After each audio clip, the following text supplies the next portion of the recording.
میں نے کپڑوں اور ادویات کا بھی انتظام کیا جو شہر سے میرے دوستوں نے بھیجے تھے۔ گاؤں والے حیران تھے، ان کی آنکھوں میں وہ ڈر نہ رہا جو ہمیشہ میرے ذکر سے آتا تھا۔ اب وہ مجھے ایسے دیکھ رہے تھے جیسے میں ان کا اپنا ہوں۔ کئی عورتیں میرے سامنے دعا کے لیے ہاتھ اٹھا رہی تھیں، کئی بوڑھے میرے قدموں میں آنسو بہا رہے تھے، بچے میرے پاس آ کر چمٹتے تھے، اور یہ سب دیکھ کر مجھے احساس ہوا کہ شاید زندگی کا اصل سکون یہی ہے۔ یہ عزت نہیں جو زبردستی لی جائے، بلکہ وہ عزت جو دل سے دی جائے۔ میں نے محسوس کیا کہ میرا دل نرم ہو رہا ہے اور میں پہلی بار اپنے گاؤں والوں کو اپنی فیملی کی طرح دیکھ رہا ہوں۔ ایک انتہائی بوڑھا آدمی تھا جو اپنے چھوٹے سے پوتے کے ساتھ مشکلوں کا سامنا کر رہا تھا۔ اس نے کہا، چودھری صاحب، میری جان بچائیں نہ بچائیں، میرے پوتے کی جان بچا لیں۔ میں نے کہا، تمہیں بھی بچائیں گے، تم ہمارے گاؤں کے بزرگ ہو، ہمارے باپ دادا کی عمر کے ہو۔ تب اس نے ایک بات کہی جو میرے دل کو لگ گئی۔ اس نے کہا، چودھری صاحب، اوپر اللہ ہے اور نیچے ہم غریبوں کے لیے آپ ہیں۔ یہ بالکل وہی بات ہے جو کسی شرارتی بچے کو ماں کہتی ہے، نہیں نہیں میرا بیٹا تو بڑا پیارا ہے، میرا بیٹا تو بالکل شرارت نہیں کرتا، میرا بیٹا تو بہت اچھا ہے۔ اور تھوڑی دیر کے لیے وہ شرارتی بچہ بھی نیک بن کے بیٹھ جاتا ہے اور واقعی شرارت چھوڑ دیتا ہے۔ لیکن یہ بات سچ تھی کہ میں نے ماضی میں اتنے گناہ کیے تھے کہ وہ سارے بھی میری اس نیکی سے دھل نہیں سکتے تھے، پر یہ نہیں پتا تھا کہ آگے کیا ہوگا۔ رات کو جب میں تھکا ہارا اپنے خیمے میں بیٹھا تو سوچ رہا تھا، اگر یہ سب نہ ہوتا تو میں کبھی نہ جان پاتا کہ لوگوں کے دل جیتنے کا اصل طریقہ کیا ہے۔ اگر یہ سیلاب نہ آتا تو شاید میں ساری زندگی اپنی حویلی کے اندر غرور میں ڈوبا رہتا اور مر کر بھی اپنے پیچھے بد دعا کے سوا کچھ نہ چھوڑتا۔ لیکن قدرت نے مجھے موقع دیا کہ میں بدل جاؤں اور اپنے کیے کا کفارہ ادا کروں۔ میں نے دل ہی دل میں عہد کیا کہ یہ لمحاتی نیکی نہیں ہوگی، بلکہ اب میری پوری زندگی کا راستہ یہی ہوگا۔ آنے والے دنوں میں نے گاؤں کے لیے مستقل منصوبے بنائے۔ میں نے سوچا سیلاب کے بعد ان کے گھر دوبارہ تعمیر کیے جائیں، ان کے بچوں کے لیے اسکول بنایا جائے تاکہ وہ جہالت نہ جھیلیں جو نسلوں سے ان کا مقدر بنی ہوئی تھی۔ میں نے صحت کے لیے ایک ڈسپینسری بنانے کا فیصلہ کیا تاکہ ہر بیمار کو دوا وقت پر مل سکے۔ میں نے کسانوں کے لیے بیج اور کھاد کا انتظام کرنے کا وعدہ کیا تاکہ ان کے کھیت دوبارہ سرسبز ہو سکے۔ اور یہ سب میں نے اس لیے کیا کیونکہ مجھے پہلی بار احساس ہوا کہ اصل چودھری وہ نہیں جو صرف حکم چلائے، اصل چودھری وہ ہے جو اپنے لوگوں کے لیے جیے اور مرے۔ میں اپنے کاموں میں لگا ہوا تھا، روزانہ نئی نئی کہانیاں سننے کو مل رہی تھیں۔ کوئی اپنے ماں باپ سے بچھڑ گیا تو کسی کی اولاد پانی میں بہہ گئی۔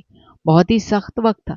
میری بیوی جو کہ میری اصلیت اچھی طرح جانتی تھی، کیونکہ ایک مرد کو سب سے زیادہ اس کی بیوی ہی جانتی ہے، اس کے ساتھ میں نے ہمیشہ برا کیا تھا۔ میں نے باہر کی عورتوں کے ساتھ تعلقات رکھے اور اپنی بیوی کو ہمیشہ دھوکہ دیا۔ جب کبھی میری بے وفائی پکڑی جاتی تو میں شرمندہ ہونے کے بجائے الٹا اسی پر ہاتھ اٹھاتا اور غصہ کرتا رہتا تھا۔ میں نے اس کے ساتھ ایسا سلوک کیا جیسے وہ میری شریک حیات نہ ہو بلکہ قید میں رہنے والی قیدی ہو۔ آج وہی عورت اس مصیبت کے وقت میرے ساتھ کھڑی تھی، لیکن اس کے دل میں وہ زخم تھے جو میں نے سالوں تک دیے تھے۔ جب میں نے اس سے معافی مانگی تو اس نے مجھے سختی سے جواب دیا کہ وہ مجھے معاف نہیں کرے گی۔ میں نے کہا، مجھے معاف کر دو، کیونکہ بندہ پہلے کسی کو معاف کرتا ہے پھر اللہ بھی معاف کرتا ہے۔ مگر اس نے کہا، وہ مجھے اس لیے معاف نہیں کرے گی کہ کہیں اللہ بھی مجھے معاف نہ کر دے۔ اس کی آنکھوں میں وہ نفرت تھی جو برسوں کے دکھ سے جنم لیتی ہے۔ اور اس لمحے مجھے پہلی بار احساس ہوا کہ میں نے اپنی زندگی کی سب سے بڑی غلطی اپنی بیوی کے ساتھ ظلم کر کے کی۔ اس عورت سے میری کوئی اولاد نہ تھی اور یہی ایک بات تھی جسے میں نے اپنی خود غرضی کے لیے بہانہ بنایا۔ میں نے دوسری شادی کی اور اس سے اللہ نے مجھے ایک بیٹا دیا۔ وہ بیٹا جوان تھا اور باہر ملک میں پڑھائی کر رہا تھا۔ میں اکثر سوچتا اگر وہ اس وقت میرے ساتھ یہاں ہوتا تو شاید ان حالات میں سنبھالنا مشکل ہو جاتا، لیکن میں شکر ادا کرتا رہا کہ وہ باہر محفوظ ہے، کیونکہ یہاں ہر لمحہ ایک نئی آفت کے ساتھ آ رہا تھا۔ میری پہلی بیوی نے بھی مجھے چھوڑ دیا، وہ میرا ساتھ چھوڑ کر کہیں اور چلی گئی۔ میں اکیلا رہ گیا، صرف ایک بیٹے پر میرا سہارا تھا اور وہ بھی ہزاروں میل دور بیٹھا تھا۔ اس مصیبت نے میرے گاؤں کو اجاڑ دیا تھا۔ لوگ اپنے بچوں کو پانی میں بہتے دیکھ کر چیخ رہے تھے۔ کئی ماں اپنے ہاتھوں سے